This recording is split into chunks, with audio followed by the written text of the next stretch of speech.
Enseñanzas de Dios. Capítulo 4, versículo 15. Porque no tenemos un sumo sacerdote incapaz de compadecerse de nuestras debilidades, sino uno que ha sido tentado en todo de la misma manera que nosotros, aunque sin pecado. En el nombre del Padre, del Hijo, del Espíritu Santo. Amén. Señor, gracias por tu palabra, gracias por este versículo que nos das hoy. Te pedimos que tu Espíritu Santo nos hable, nos cambie y que sea Él quien permita que actuemos obrando esta palabra. Te lo pedimos en el nombre de Jesús. Amén. Gracias por escucharnos. En este versículo la palabra nos dice algo muy importante en el hecho de Jesús, de que muchas veces vemos a Jesús como un maestro, ¿no? Como ese maestro que enseña, ese maestro que educa, ese maestro que nos guía en nuestro caminar.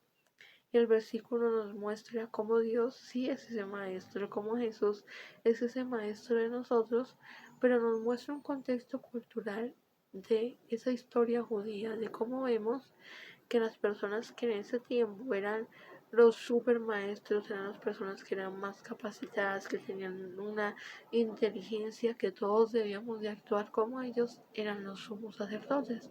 Entonces nos dice el versículo que nosotros en nuestra fe no tenemos un sumo sacerdote incapaz de compadecerse de nuestras debilidades, diciéndonos que no podemos nosotros tener un sumo sacerdote realmente, porque los sacerdotes, los sumos sacerdotes, en su tiempo, en su época, y también podemos ver en nuestro contexto actual como los padres, un diácono, un obispo, son pecadores, son humanos, son personas que de una u otra forma han fallado.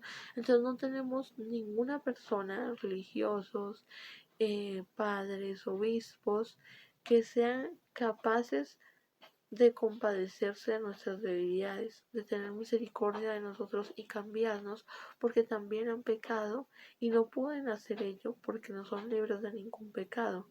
Mientras, por eso es que la palabra en el versículo dice, si no.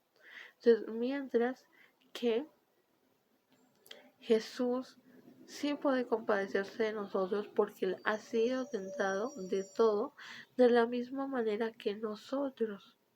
Jesús sí puede compadecerse de nosotros, sí puede compadecerse de esas debilidades porque sí ha sido tentado.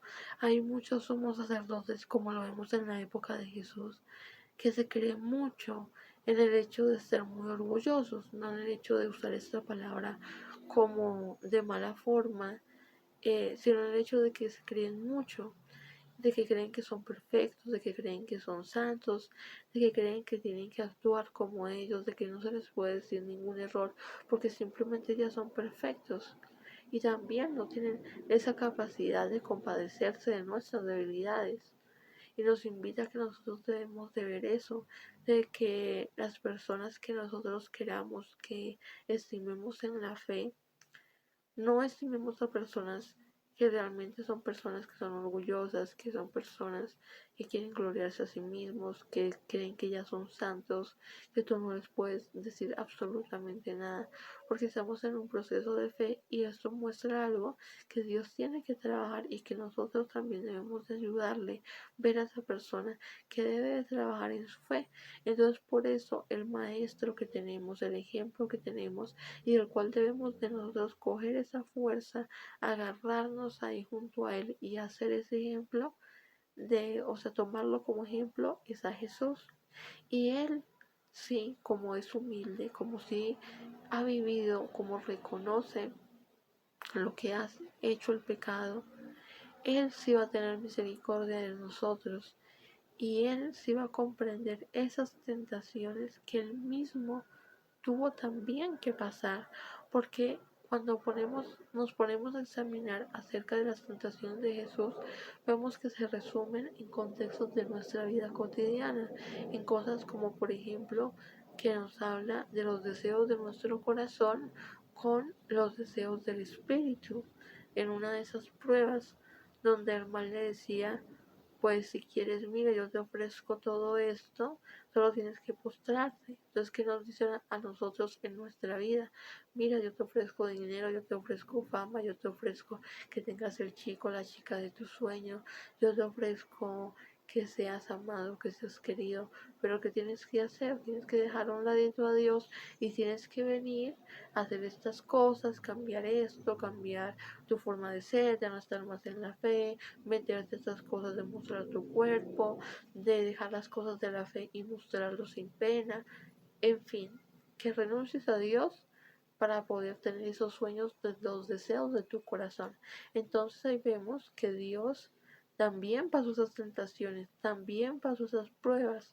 Y todas esas tres pruebas son en conjunto lo que nosotros vivimos y las tentaciones que tenemos en esta tierra por parte del enemigo. Entonces, como él entiende esa tentación porque la pasó, porque la vivió, porque tuvo que superarla, Él va a tener misericordia de nosotros. Pero Él sí es sin pecados. Él sí es un ser perfecto que no tiene nada de esto.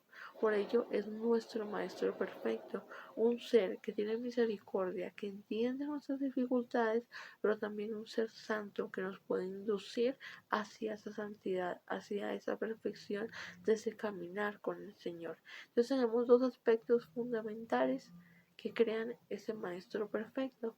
Por eso debemos fiarnos del Señor, tener ese ejemplo de Él y seguir ese ejemplo y no fiarnos de sumos sacerdotes o de personas que no pueden entender esa debilidad de nosotros.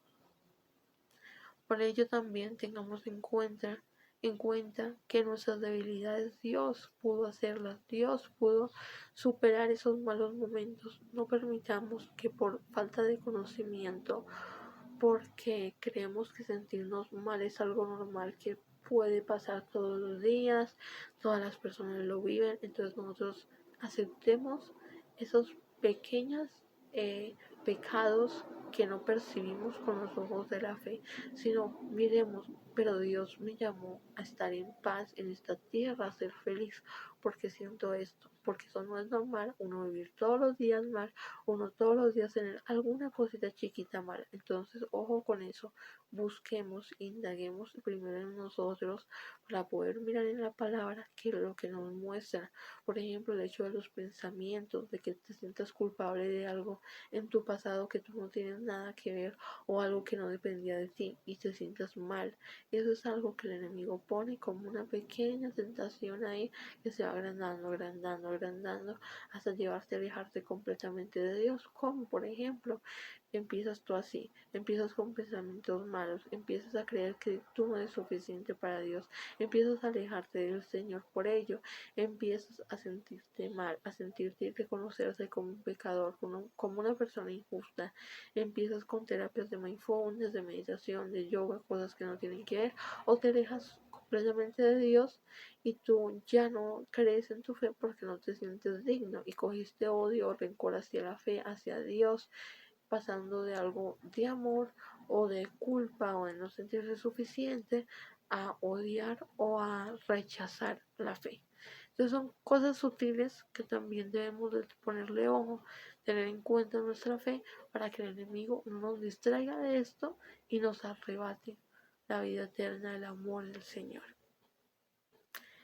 Y siempre permanecer en la presencia de Jesús, cuando estamos en la presencia del sumo sacerdote, de ese maestro maravilloso que es Jesús, entonces ese sacerdote verdadero es cuando podemos ver que podemos nosotros sentirnos en paz de todo pasado, de todo mal, de toda inseguridad, de todo temor, de todo pecado. Él lo borra, Él no lo cuenta y hacer una nueva vida con Él, porque eso es lo que nos llamó. Y si tú aún sientes cosas que no están bien, que no están mal, que falta cambiar, que no has cambiado, así ores, así hagas, entonces ahí hay que seguir y continuar, porque Dios nos dio la paz en este mundo y nos invita a ser alegres todos los días de nuestra vida, porque es una de las cosas de su voluntad. Entonces nosotros debemos de vivir así, y si no lo estamos haciendo es porque hay una tentación, porque hay un pasado, porque hay cosas por superar y porque el enemigo aún está ahí queriendo dañar y no permitirte esa paz y esa felicidad del Señor.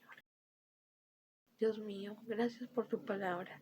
Gracias por enseñarnos cómo es Jesús, cómo es esa persona perfecta a la cual podemos acudir y sentir esa misericordia en nuestras vidas. Gracias, porque en la presencia de Jesús, en su ejemplo y en actuar Él, podemos nosotros saber cómo ser, cómo poder actuar y tener la fuerza junto a Él de poder continuar. Gracias por la compañía de tu Espíritu y te pedimos que toda palabra quede como semilla en nuestro corazón y la actuemos y llevemos a los demás en el nombre de Jesús. Amén. Gracias por escucharnos. En el nombre del Padre, del Hijo, del Espíritu Santo. Amén. Espero que te haya gustado este versículo, hayas aprendido, veas a Jesús como un maestro en tu vida, que junto a Él puedas caminar o puedas seguir y puedas distinguir siempre en ese hecho de querer a los sacerdotes y el otro hecho de seguir siempre a nuestro Jesús, que es ese ejemplo y esa persona real a la cual siempre debemos de seguir, así como las mentiras del enemigo, para tener en cuenta y vivir como Dios quiere que vivamos, en paz, tranquilidad, felicidad y en su amor. Nos vemos en el próximo versículo.